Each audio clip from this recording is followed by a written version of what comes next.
I think we can all acknowledge it's been a tough year. And it's been a tough few years. I look around at every crazy thing that is happening in the world, and it's overwhelming. Sometimes I'm consumed with stress and worry, frustration, and most commonly for me, feeling helpless, powerless to make positive change. Sometimes it's all just too much. Does anyone else relate to these feelings? I think we all do. So what do we do with those feelings? How do we get through times of suffering? Because even when we're not in a time of war or a pandemic or rising anti-Semitism or worrying about climate change, life comes with some amount of suffering. No one can escape it. To love is to lose. This is what it means to be human. And of course, we would never choose to remain completely isolated and alone to avoid the pain of loss. We need our attachments. We need to care. This week's Torah portion, Behar, details the agricultural practices of the Shemitah year and the Yovel year, the Jubilee. And I'll explain a little more about those later. Every 7 years, we are to release the land and refrain from planting anything in the land. It says, and in the 7th year, the land shall have a Sabbath, a ceasing, a Shabbat for Adonai. You shall not seed your field, and you shall not plant your vineyard, and you shall not reap your harvest-free growth, and you shall not cut off your untrimmed grapes. The land shall have a year of ceasing. And then the text goes on to describe an even more involved practice after 7 Shemitah cycles, so in the 50th year, after we count 49, where there's an even more releasing that we do. And I think that for a lot of us, we're not farmers, we're not living in the land of Israel. It might be hard to connect these instructions that we can't even follow to these questions about what to do with pain and suffering and loss. But there's a deep spiritual message in all of these countings of 7, and they offer us a practice which can help us navigate the difficult times when they arise. I started to recognize the same lesson years ago when my own tragedy struck, but it jumped out at me even stronger when I studied this Torah portion. It took me about a year of grieving and healing after my first pregnancy ended in a stillbirth, to be ready to open my heart and take the risk of loss and try again. But thank God I did. I now have 2 amazing, healthy, beautiful children. We go through something catastrophic, we adjust to our new world, and we keep on living. What other choice do we have? But sometimes we remain stuck if we're not able to shift to our new reality. I watched a friend who suffered a stillbirth around the same time that I did, and she was not as able to fully heal and move forward. We dealt with our grief in very different ways. I cried and shared with friends, and I didn't search for a reason this had happened to me. She cried out, accusing herself and the world. What did I do wrong? This should not have happened. How could this happen? And she's right. It shouldn't have happened. It's not fair. No one deserves the terrible ordeals that befall us. Even after she went on to have 2 healthy children, she continued to resist her reality. But they're supposed to have an older brother, she would tell me. My heart hurts for her pain, and my heart hurts for so much pain that is happening in the world. I can only hope that the years continue to go well for her and she is able to release a bit more of her tightly held grief each year. And I can only hope that all those who are suffering manage to make meaning and bring new goodness into the world from their experiences. So there are huge life-changing moments like those. And there are also small day-to-day experiences that challenge our equanimity. Often I find the constant minor stresses to be equally challenging. Not more painful, of course, but they throw me off balance. And I don't have the luxury of stopping life to work through them as I do with those major events. They build up until I find myself becoming cranky, irritable, complaining about all the things that aren't going exactly the way I want them to. Like yesterday morning, I discovered upon arriving a little later than I should to the airport that this was apparently supposed to be the largest day of travel in the entire year. So as I sat in an hour security line, wondering if I was going to miss my flight and miss my time with Romamu if all the flights for the entire weekend were full, thankfully I was working on this Devar Torah. Because if I hadn't, I might not have been able to keep my cool. I made my flight, but instead of doing what I normally would do, of incessantly checking my watch for the time, as if that would somehow control the speed of the line, as if by knowing the minutes were going by, I would somehow make my flight, I reminded myself that at this point, there was nothing I could do. Next time, I'll get up earlier, but now I'm in this line and there's no outcome that I can control. So instead, I had a lovely conversation with the couple next to me, and I let the family, whose flight was even earlier than mine, go through ahead of me.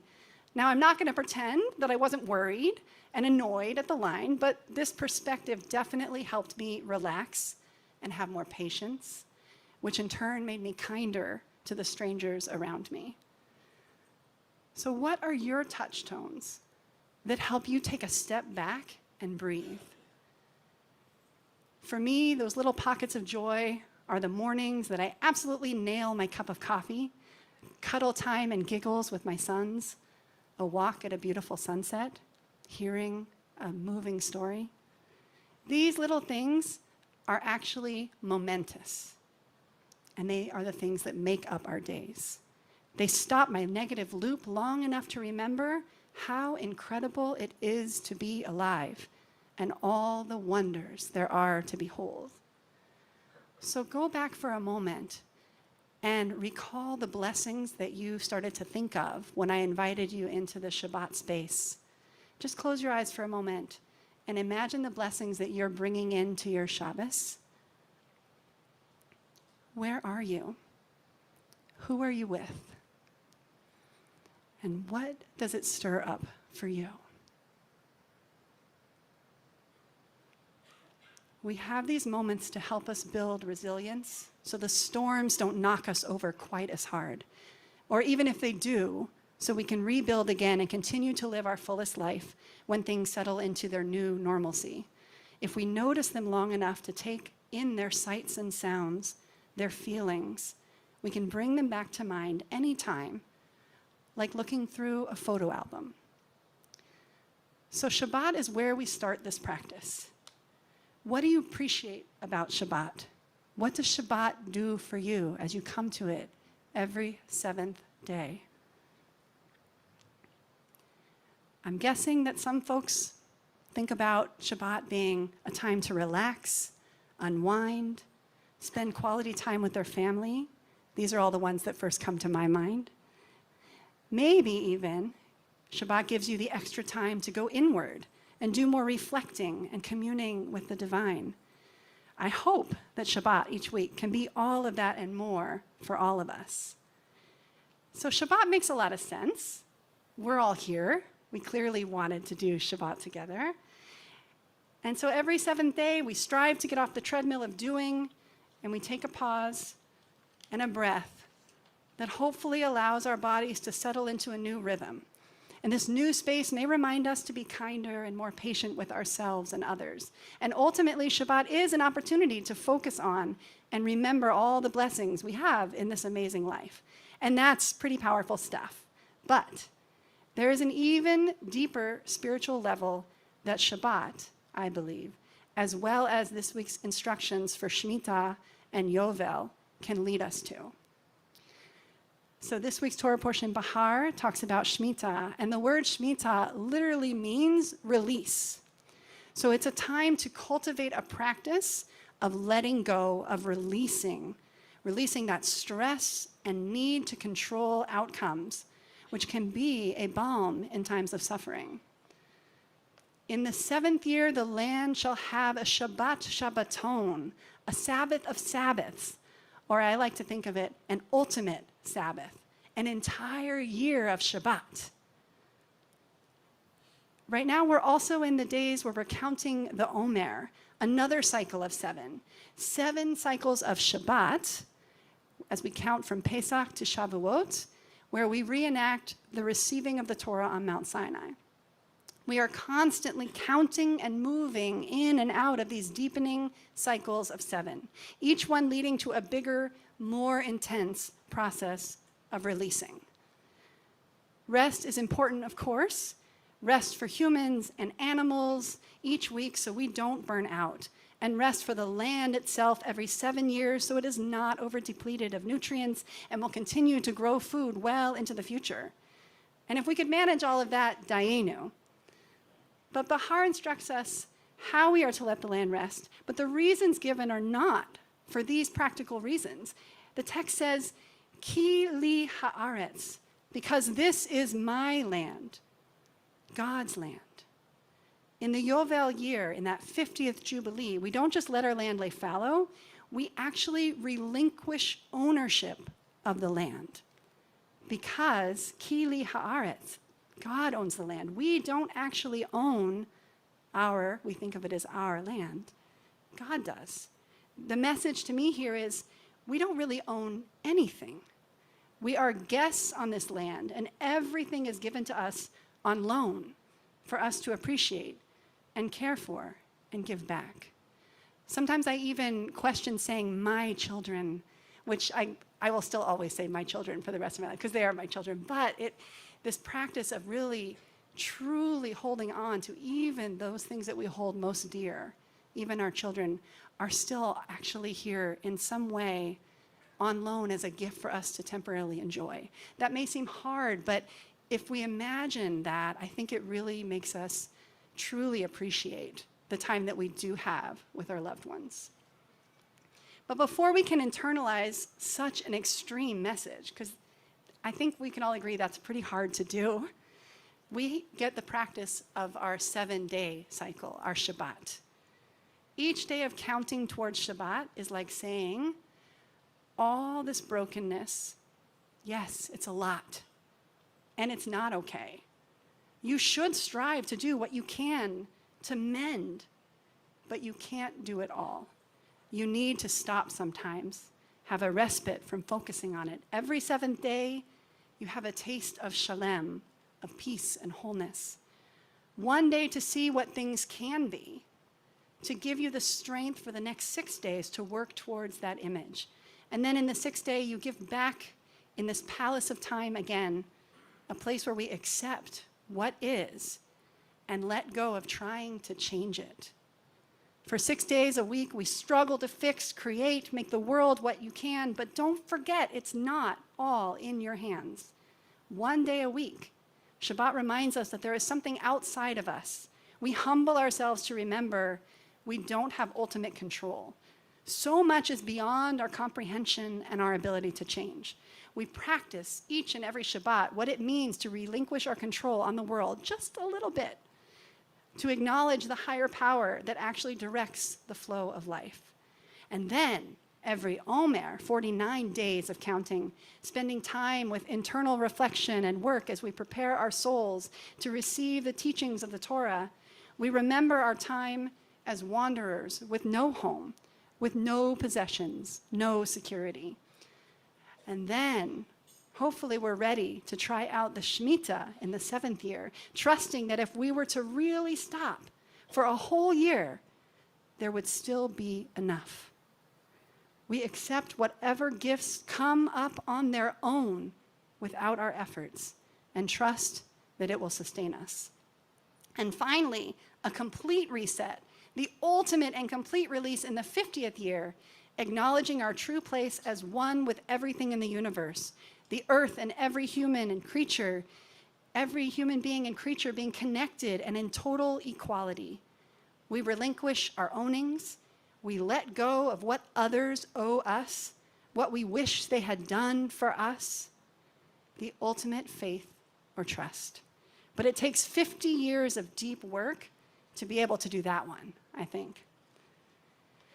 V'kidashtem et shnat ha-50 shana ukratem dror ba'aretz lechol yoshveha yovel hi tiyeh lachem v'shavtem ish el achuzato v'ish el mishpachto tashuvu. And you shall consecrate the year that makes 50 years and proclaim liberty in the land to all its inhabitants. It shall be a jubilee for you. And you shall go back, each to their ancestral property, and you shall go back, each to their family. Proclaim liberty, dror. That's how we ultimately find freedom. How much lighter do we feel when we purge old stuff from our closets, right? How much more so when we can release the schmutz in our souls, the things we cling to that we wished were different. Judaism doesn't suggest that we should let go of everything all of the time and become aesthetics. We are on this earth to be God's partner, to work, to make change, and to enjoy all that the world has to offer. But Judaism teaches that everything needs limits. These ever-increasing releases, each 7 days, weeks, years, are here to teach us that we can't let our godlike abilities go unchecked. Without these constant pauses of 7, we are likely to think we have total control. Then, when the ground beneath us shakes and our illusion of control is shattered, we might crumble.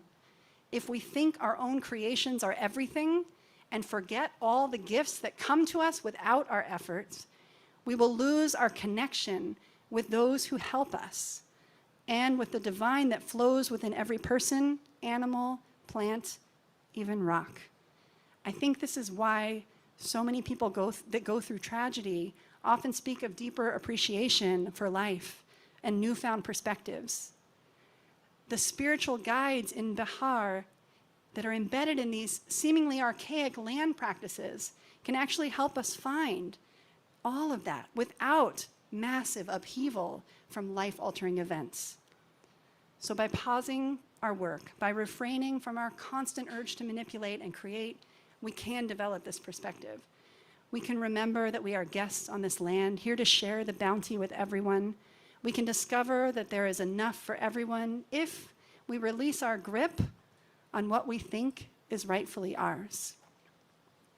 If we forget the spiritual message and think we are entitled to own anything completely, we become distant from God. The opening line of this parsha says something a little unusual, and it is the title of the parsha, Behar Sinai, and God spoke to Moses in Mount Sinai. Why are we being reminded in this moment of Mount Sinai? We've already left Mount Sinai. We're wandering. And we know the commandments were given on Mount Sinai. Why do we need to be reminded and told this again? But there are several connections in this parsha to the story of Exodus. 2 other places echo the exact same wording as Exodus.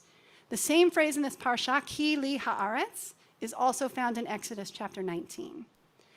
But the land must not be sold beyond reclaim, for the land is mine. You are but strangers, resident with me. It's the exact same words as in Behar. We shall not sell the land permanently because the land is God's, and we are aliens and visitors with God. Chapter 19 of Exodus is also one of the few other places in the Torah where the word Yovel appears. God instructs Moses to blow the horn, the Yovel, and this will signal that the people can go up Mount Sinai to become the closest to God they will ever be to receive the Torah. And the only other place in the entire Torah where the word for liberty, dror, is found is also in Exodus in chapter 30. This time with instructions for safely entering the Mishkan, the very place where God dwells. So this parsha is constantly reminding us of our origins from slavery and starts off with the very opening words, the place back at Mount Sinai, receiving the Torah. So we are at the very time in our calendar where we're counting the Omer to prepare for this very same spiritual moment. All of these moments speak to coming as close as humans can to the divine through placing limits and boundaries on us. We can't enter until the horn is blown. We can't go up the mountain until the horn. We're limited on when we can go close. We're truly free only when we understand before whom we stand. Humility and audacity in balance. When we read this guide for releasing what holds us back from freedom and from spiritual growth, we are told, don't forget who you are, and don't forget what I am to you. We remember a time when we were completely dependent on God, no land or possessions, but all of our needs were provided for. We are toshavim, temporary residents, visitors on this earth. No matter how rooted we are in our physical space, we are of the earth, but the earth is not ours. My friend who lost her baby at the end of her pregnancy suffered doubly. She suffered from the loss of her expected son, but then she kept reopening the wound that was trying to heal by resisting what her life now was, mourning her loss and mourning her inability to change it. I hope that through these countings and rememberings, through our weekly practice of ceasing and releasing on Shabbat, through reflection of all of our gifts and preparing for our Mount Sinai moment in just a few weeks, that we can find some peace, some wholeness, and freedom. Freedom to know that our actions matter, that we can make a difference, and that we ultimately need to let go of their outcomes and appreciate this crazy roller coaster ride of life that we're on. Shabbat shalom. Shabbat shalom.